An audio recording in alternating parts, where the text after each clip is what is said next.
오늘 제목 한번 보여주시죠. 한번 제목 같이 읽어보겠습니다. 시작. 내가 나를 사랑하느냐. 저는 여러 차례에 걸쳐서 지금 큰 주제는 회복이라는 주제입니다. 그 회복이라는 주제를 가지고 제목이 그때마다 바뀌었죠. 네가 어디에 있느냐, 네가 무엇을 보느냐, 네가 낫기를 원하느냐, 또 네가 무엇을 가지고 있느냐. 오늘 질문은, 주님의 질문은 네가 나를 사랑하느냐. 우리에게 너무나 익숙한 이 본문인데, 그렇다면 이 본문이 무엇을 지향하고 있고, 또 이 본문을 통해서 우리 교회가, 또 저와 여러분이 또 무엇을 향해서 나아가야 될지에 대한 방향을 좀 모색하는 그런 말씀이 될 것 같습니다. 너무나 익숙한 그 현장이 오늘 본문 가운데 담겨져 있습니다. 주님은 십자가에 달려 죽임 당하셨고, 제자들은 뿔뿔이 흩어지고 다시 고향으로 낙향한 제자들에게 부활하신 주님이 나타나셔서 지금 그들을 만나시는 그 장면이 오늘 본문의 장면입니다.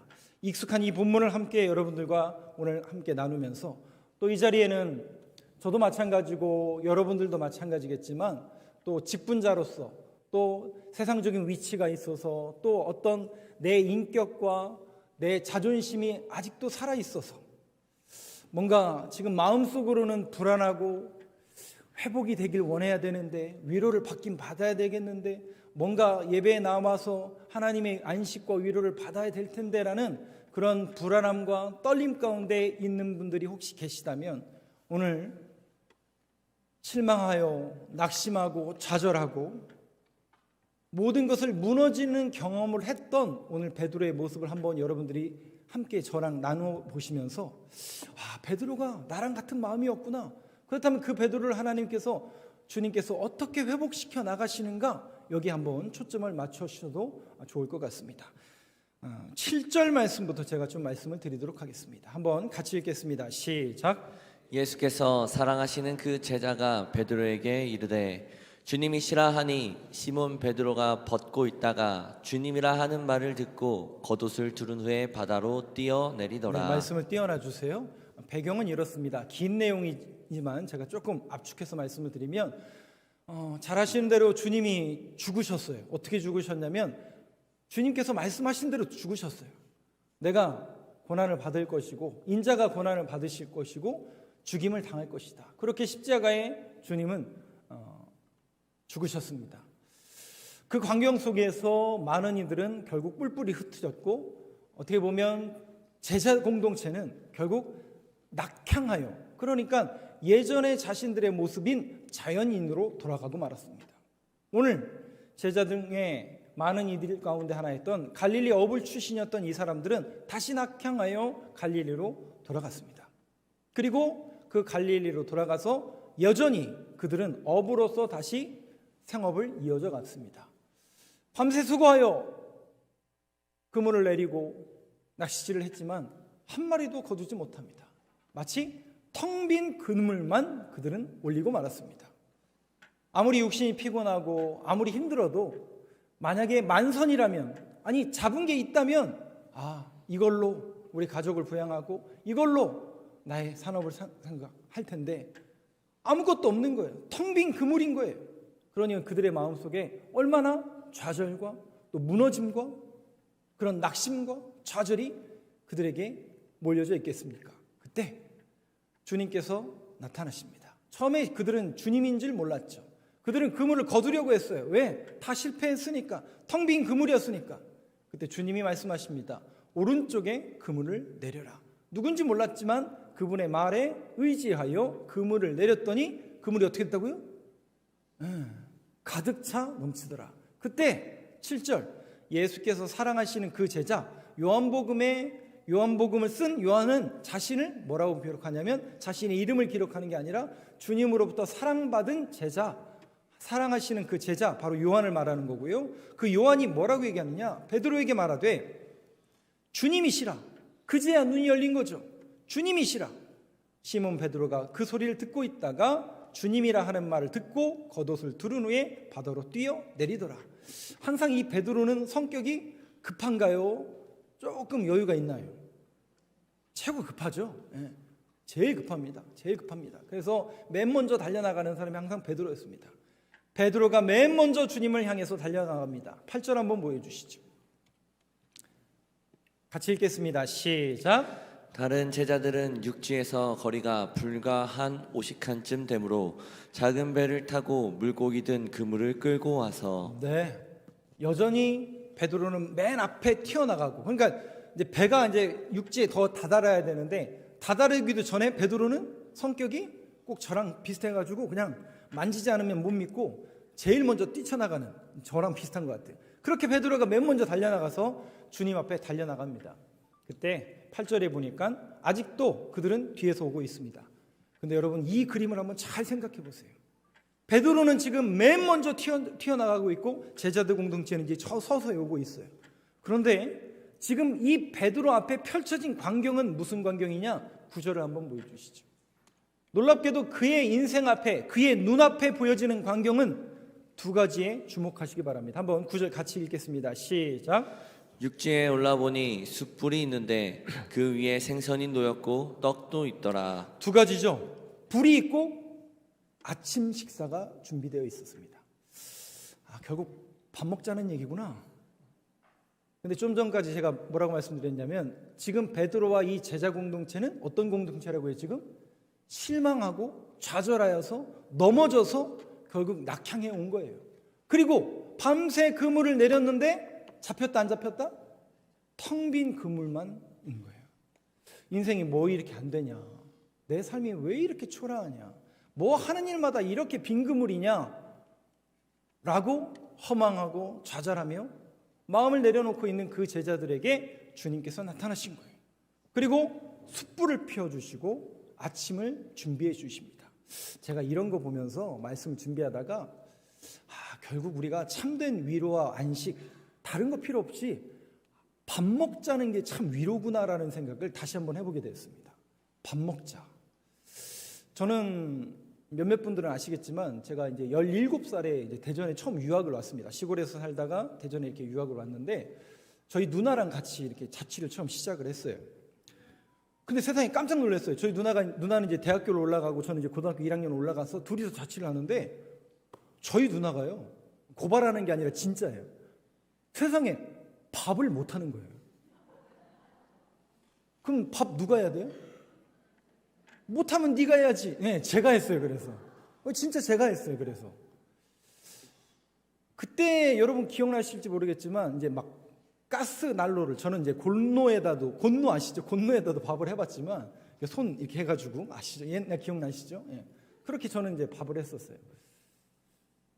근데 이제 제가 그렇게 자취 생활을 한다는 걸 이제 주변 지인들이 다 알고 제 친구들이 다 알아서, 그러니까 제가 지금 생각해서, 그러니까 철이 조금 드니까 생각되는 게, 그땐 그게 위로인지 몰랐어요. 뭐냐면 제 친구들이 그 유성 지역에 많이 살았는데 친구네 집만 가면 그 부모님들이 저만 보면 기호야 밥 먹고 가 그러는 거예요.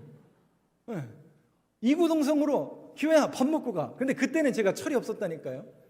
그리고 제가 조금 염치불구하고 밥을 먹었을까요? 안 먹었을까요? 성격은 원래 굉장히 극소심 트리플 A형인데 또 밥을 먹으라고 하면 또 그냥 거기 가서 먹는 거예요. 제가 만두를 빚어본 적이 있어요. 그때가 언제인지 혹시 아세요? 모르시겠죠? 제가 얘기를 안 했으니까. 제 친구네 집, 이제 토요일 날 저희는 학생부 예배를 끝나고 친구네 집을 이렇게 갔는데 온 가족이 둘러앉아서 만두를 빚고 있는 거예요. 기호야 만두 먹고 가. 제가 먹었을까요? 안 먹었을까요? 같이 만두 빚는 거예요. 그 가족들 틈에 껴가지고. 그리고 그 가족들 틈에 껴서 밥 먹는 게 저는 아무렇지도 않았어요. 근데 제가 지나고 철이 들고 보니까 그거더라고요. 그 식탁이 나를 위로했더라고요.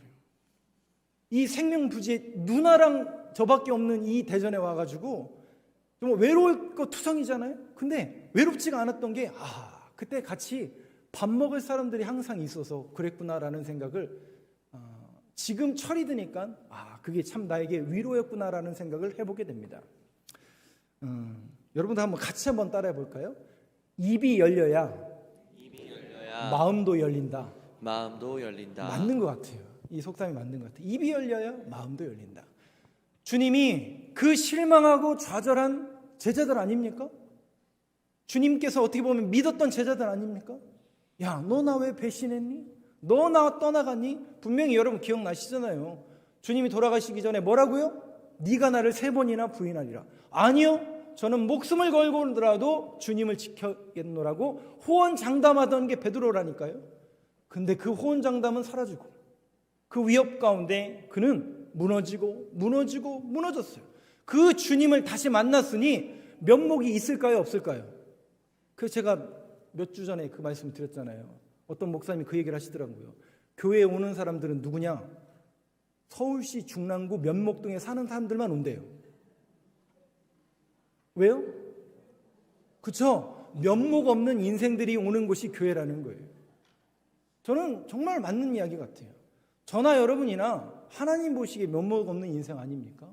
어찌 이런 사람이 목사가 되고, 어찌, 여러분들은 제가 잘 모르겠지만 저만 봐도, 아무리 봐도 제가 이 자리에 올 사람이 아닌데, 우리는 그래서 그것을 은혜라는 단어로 정의할 수밖에 없습니다. 그렇게 되어진 것은 하나님의 은혜라고밖에 정의할 수 없다는 거죠. 오늘 이 제자 공동체가 그런 광경 가운데 있었는데 주님이 세상에 아침을 이렇게 준비하신 거예요. 그리고 그들의 마음의 문을 열고 계신 겁니다. 우리 옆에 분들한테 이렇게 알려주시기 바랍니다. 밥 먹고 갑시다. 한번 알려주시죠. 밥 먹고 갑시다. 어디서요? 어디서 밥 먹고 가야 돼요? 네, 밥 먹고 가시기 바랍니다. 교회가 뭘 줘야죠, 자꾸. 말씀의 양식을 못 주면 밥이라도 주고, 밥이 없으면 말씀의 양식과 능력이라도 줘야 되는데, 여기 여러분들 앞에 있는 목사가 별로 그렇게 능력이 신통치 않습니다. 이 제자들 공동체에게 주님께서 2가지를 보여주시는 거예요. 다시 그 9절 한번 보여주시겠어요? 9절. 2가지예요. 불과 아침 식사가 준비되어 있는 거예요. 그러면 여러분, 왜 불과 아침 식사? 이걸 맨 먼저 확인하는 게 누구냐면 베드로가 맨 먼저 본다고요. 아하. 베드로의 눈에 불과 식사가 준비되어 있어요. 베드로가 마치 큰 해머를 맞은 것 같은 그 충격이 그에게 오는 거예요. 뭐냐면 분명히 주님께서 돌아가시기 전날 그 밤에 그 만찬 식사 자리에서 뭐를 말씀하시죠? 네가 나를 3번이나 부인하리라. 아니요, 저는 절대로 그렇게 할 수 없습니다. 목숨을 걸어서라도 주님을 지키겠습니다. 그 마태복음에 보면 베드로만 그렇게 한 게 아니라 제자들 모두가 그렇게 했다고 그랬어요. 그런데 여러분, 그 현장, 그 시대 속에서 다 흩어지더라는 거예요. 베드로는 역시 주님의 말씀대로 3번이나 부인했어요. 그런데 주님이 어떻게 되나? 구경하러 안 가요? 가요, 안 가요? 쫓아가죠. 어디요? 어디로 쫓아가요? 날이 좀 추웠던 것 같아요. 가야바의 집에 끌려가 재판을 받고 계신 주님을 구경하러 간 거예요. 갔는데 날이 추워서 뭐가 피어져 있어요? 불이 피어져 있는 거예요. 불이 피어져 있는 거예요. 그때는 본인이 추우니까 손을 녹였겠죠. 근데 지금 자기 앞에 뭐가 펴져 있다고요? 그 불이 펴져 있는 거예요. 그리고 그 식사가 준비되어 있는 거예요. 베드로가 또 무너지는 거예요. 또 무너지는 거예요. 야, 내가 그때 호언장담했는데 예수님은 사랑하겠다라고 주님 앞에 목숨을 걸고서라도 지키겠다라고 다짐하고 또 다짐했던 그 베드로의 낙심과 좌절이 물밀듯이 밀려오는 거예요. 여러분, 저는 오늘 이 말씀을 여러분들과 함께 대하면서 왜 주님이 야, 꼴 좋다. 너 그렇게 호언장담하더니 나 배신하고 떠나가서 뭐 금을 내려봤더니 뭐 아무것도 없지 않냐? 이걸 묻으시던가요? 뭘 잘못한 걸 주님께서 되짚어서 상기시키던가요? 아니라니까요. 그들의 연약함, 그들의 부족함, 그들의 잘못을 오히려 보여주기 시작하시는 거예요. 왜 그럴까요? 주님이 용서하시고 주님이 화해하시고 주님이 위로하시길 원하시는 그 초점과 그 시작은 언제나 무엇부터냐면 우리의 고백인데 바로 우리가 잘못된 그 현장을 직접 보여주시는 거예요. 그러면서 거기서부터 화해가 되는 거예요. 여러분, 죄송하지만 여러분들이 오늘도 주님을 만나러 오셨잖아요. 주님을 만나러 오셨고 주님을 만나려면 죄송하지만 여러분들이 한 가지 빠뜨린 것이 있다면 빨리 마음으로라도 고백을 하세요. 주님을 만나려면 만날 수가 없어요, 우리는. 그럼 예배 뭐하러 왔냐? 주님 만나러 왔는데 주님을 만나려면 저와 여러분들의 죄를 고백해야 됩니다. 그리고 죄 씻음을 받아서 정결함을 입어 주님을 만날 수 있는 겁니다. 그렇다면 저와 여러분이 아는 죄 모르는 죄가 있다면 그걸 고백해야 될까요? 안 해야 될까요? 내가 고백하면 옆에 사람이 들을까 봐 부끄럽다면 그냥 마음속으로라도 하셔야 돼요. 주님을 제대로 만나려면 우리의 죄의 문제가 해결이 돼야 되거든요. 그래서 죄 씻음에 정결함을 입어야 되는데 주님은 항상 이런 식이세요. 뭐냐면 야 덮어두자, 너 잘못한 거 그냥 내가 덮자, 이러지 않으신다니까요. 고백하게 만드세요. 나의 잘못, 나의 연약함, 나의 부족함을 늘 주님은 고백하게 만드세요.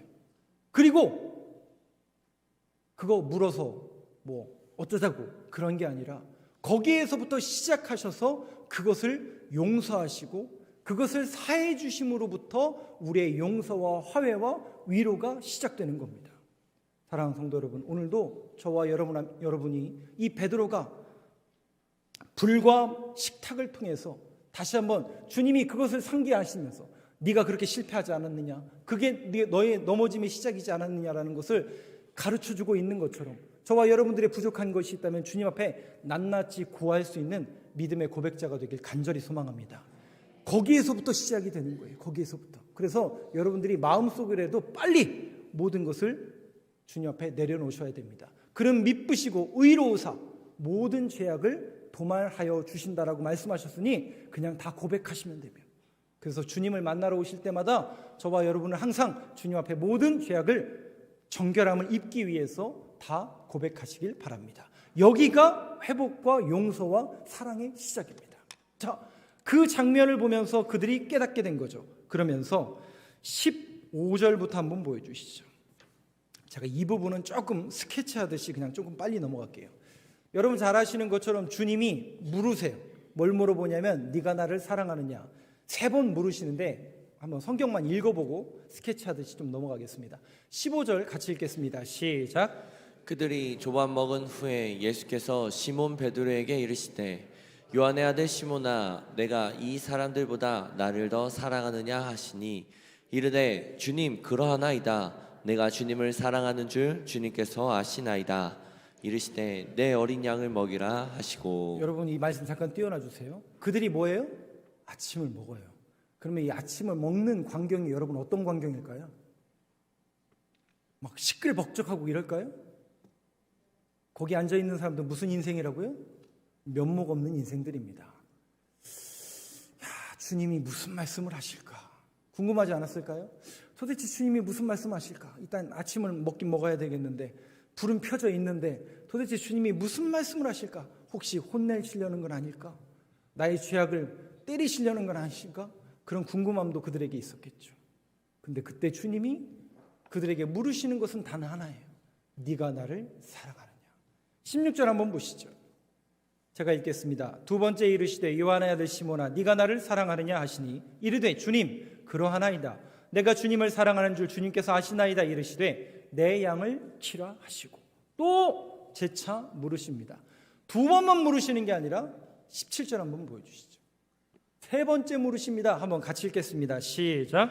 3번째 이르시되 요한의 아들 시몬아 내가 나를 사랑하느냐 하시니 주께서 3번째 내가 나를 사랑하느냐 하심으로 베드로가 근심하여 이르되 주님 모든 것을 아시오매 내가 주님을 사랑하는 줄 주님께서 아시나이다. 예수께서 이르시되 내 양을 먹이라. 네, 말씀 잠깐 띄워놔 주세요. 3번 문답을 하는 이 광경을 사랑이라는 표현을 계속 쓰잖아요. 근데 이 그리스 말의 헬라어의 사랑이라는 단어는 아가페, 필로스, 그다음에 에로스, 스트로게 4가지 단어가 있습니다. 여기서는 아가페와 필로스를 대부분 썼는데 그 부분에 대해서는 제가 나중에 기회가 되어 있으면 그 부분에 대해서 말씀드리고 오늘 초점이 거기에 없고 17절에 있는데 3번째 주님이 물으십니다. 요한의 아들 시몬아 베드로죠. 네가 나를 사랑하시니 주께서 3번째 네가 나를 사랑하느냐 물어보심으로 베드로가 뭐 했다고요? 아니 주님 물어보시려면 한 번만 물어보시지 왜 3번이나 연속 물어보십니까? 4번, 5번 연속 물어보려고 하는 거 아닙니까? 그래서 근심한 거예요? 문장만 그대로 쭉 읽으면 그렇잖아요. 그죠? 왜 자꾸 물으셔서 나를 근심하게 만듭니까? 라고 해석을 하시면 안 됩니다, 여러분. 베드로가 근심한 이유는 다른 데 있죠. 지금 베드로가 뭐가 없어요? 주님 앞에? 면목이 없다니까요. 아무 말도 못 한다니까요. 도대체 주님 무슨 말씀하시려나? 귀를 열고 듣고 있는데, 야, 베드로야, 너 나 사랑하니? 주님이 이것 물어보시는 거예요. 근데 베드로의 답변이 뭐였죠? 주님께서 아십니다. 그럼 이거 사랑한다는 얘기, 안 사랑한다는 얘기예요? 사랑한다는 얘기, 안 한다는 얘기예요? 쉽지 않잖아요, 여러분. 조금 더 리얼하게 말씀드리면 사랑한다는 얘기 맞아요. 주님, 제가 주님을 사랑합니다. 오늘 이 시간에도 저와 여러분이 예배 자리에 나와서 주님을 만나러 나왔는데, 여러분들의 심령 속에 또 귓가에 주님이 이렇게 물으신다면 여러분은 어떻게 대답하시겠습니까? 네가 나를 사랑하느냐? 라고 여러분들에게 질문한다면 여러분들은 어떻게 대답하시겠습니까? 내가 주님을 사랑합니다 라고 대답하겠죠. 그런데 베드로는 그렇게 대답하지 못해요. 주님께서 아십니다. 근데 이 답변에는 주님을 안 사랑한다는 표현이 아니라니까요. 아니, 여러분, 여기 계신 분들 중에 주님 안 사랑하신 분들, 안 사랑하셔서 이 자리에 앉아 계신 분 계세요, 혹시? 없잖아요. 베드로도 마찬가지고 우리도 마찬가지고 주님 사랑한다니까요. 그런데 베드로건 우리건 똑같은 게 뭐냐면, 넘어집니까, 안 넘어집니까? 안 넘어지세요? 이 무슨 말씀인지 아시죠? 제가 무슨 의도로 가다가 넘어지라는 그 얘기를 아닌 거 아시죠? 우리의 마음이 실망과 좌절과 우리 신앙생활 하다 보면 그런 마음이 들 때가 있습니까? 없습니까? 언제 그런 말 하면 되지. 이게 들쭉날쭉 한단 말이죠. 어찌할 바를 몰라고 나는 왜 이럴까? 이건 왜 안 될까? 여러분, 오늘 베드로도 이 제자들도 그런 마음이었을 거예요. 사랑 안 하는 게 아니에요. 주님께서 아십니다. 근데 이 표현 속에는 이런 의미가 함축되어 있습니다. 왜 근심했을까? 그것은 뭐냐면, 보세요, 여러분. 베드로는 지금 철저하게, 베드로뿐만 아니라 그 제자 공동체는 철저하게 면목이 있다고요, 없다고요? 없다니까요.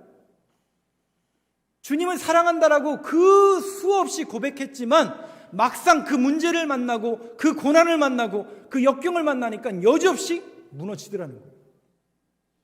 베드로만 그런가요? 저와 여러분도 마찬가지죠. 그 고난 앞에 추풍 낙엽 다 쓰러집니다. 근데 주님이 다시 우리에게 임하셔서, 야, 너 왜 그랬니? 왜 넘어졌니? 왜 실패했니? 이거 물어보실까요? 아닙니다, 여러분.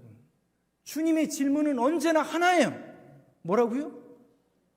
그럼에도 불구하고 너는 나를 사랑하느냐? 이거 하나 물어보시는 거예요. 그 질문을 3번이나 했다고요. 그러면서 느껴지는 이 베드로의 마음속에 열려지는 게 뭐냐면, 내가 주님을 사랑할 수 없구나라는 것을 깨달았을까요? 못 깨달았을까요? 내 힘과 능력으로는 주님을 사랑하고 싶어도 또 여전히 넘어지고 또 실패할 것을 본인이 깨닫게 된 거예요. 그래서 17절에 주님께서 모든 것을 아시지 않습니까? 이 표현을 쓰고 있는 겁니다. 사랑하는 성도 여러분, 주님이 고약한 심보로 그렇게 재차 물어보신 게 절대로 아닙니다. 그래서 신앙생활이라는 것은 철이 없고 잘 모를 때는 자꾸 뭐를 포장하려고 노력하냐면 나의 겉사람만 포장하려고 노력해요. 그래서 적어도 내가 목사인데, 적어도 장로님이고 권사님이고 집사 직분자인데 그래도 쟤보다는 내가 조금 나아야지. 그래도 목사인데 체면상 우리 성도님보다는 더 기도 열심히 해야지. 그래도 내가 목사인데 체면상이라도 조금 신령한 모습을 보여야지. 이런 마음을 가질까요? 안 가질까요? 여러분들은 안 가질지 모르지만 제가 그러고 있더라고요. 제가 누군데요? 목사인데도 그러고 있더라고요. 세상에. 우리의 겉모습만 신경 쓰고 있더라고요. 겉모습만. 속사람은 전혀 딴 마음을 갖고 있는데.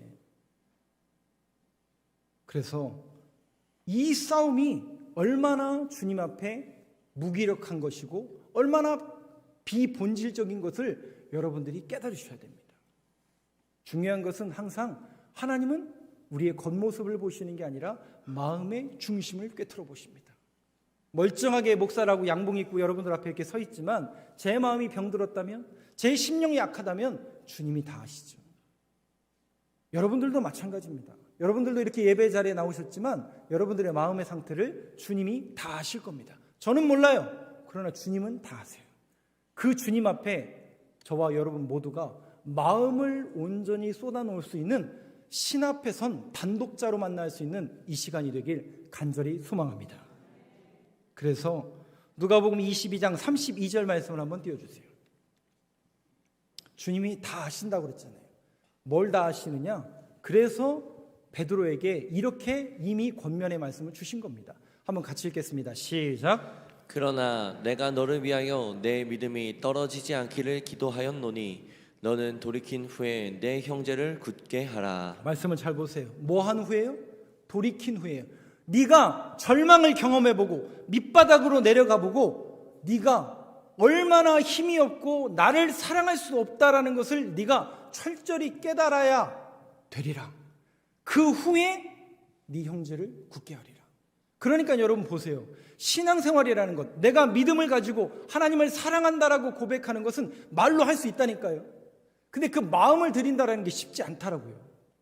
뭐냐면 그 근거와 조건이 우리에게 없다라는 것을 철저히 깨달으셔야 돼요.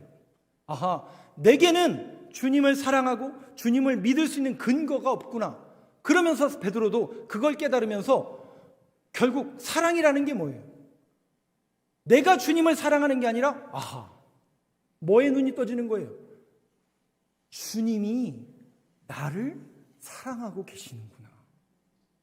그거를 누구에게? 이 제자 공동체에게 깨닫게 하시기 위해서 주님이 세 차례나 너희들이 나를 사랑한 게 아니라 내가 너를 사랑했다라는 것을 깨닫게 하시기 위해서 야, 너 그거 아니? 라고 주님이 질문하고 계시는 겁니다. 네가 나를 사랑하느냐? 아닙니다, 주님. 저에게는 아무런 근거와 조건과 주님을 사랑할 수 있는 힘과 동력이 없사오니 내가 깨닫는 것, 내가 아는 것은 오로지 주님이 나를 사랑하신다는 것, 그거 하나 깨달았습니다. 여러분, 주님의 사랑을 알아가는 단계의 시작은 항상 여기에서 출발하는 겁니다. 여기에서부터 그들이 다시 일어나는 겁니다, 여러분.